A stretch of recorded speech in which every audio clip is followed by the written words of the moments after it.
Predizborna kampanja u punom je jeku, a s njom i politička borba. No za razliku od prijašnjih izbornih ciklusa, ove godine građani su šokirani količinom iskrenosti na političkim plakatima. Radi dodatnog pojašnjenja svojeg programa, HDZ je odlučio nabrojati svih 5 točaka svojeg 4+ digitalizacija programa. Na plakatima prvi put vidimo i veliku koaliciju Kerumove obitelji iz Hrvatske građanske stranke i U ime obitelji Željke Markić.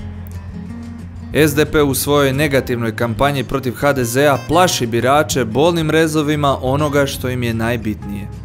Koalicija Naprijed Hrvatska 180 km/h s Ivom Josipovićem, Alenkom Slabokočić-Čičin-Šajn i Gazimirom Čačićem toliko je pretjerala s pomlađivanjem u Photoshopu da kandidati sada sliče na djecu. Uz nedvosmislenu poruku saborskog zastupnika Keruma najavljujemo da ćemo pratiti daljnji razvoj situacije s predizbornim plakatima.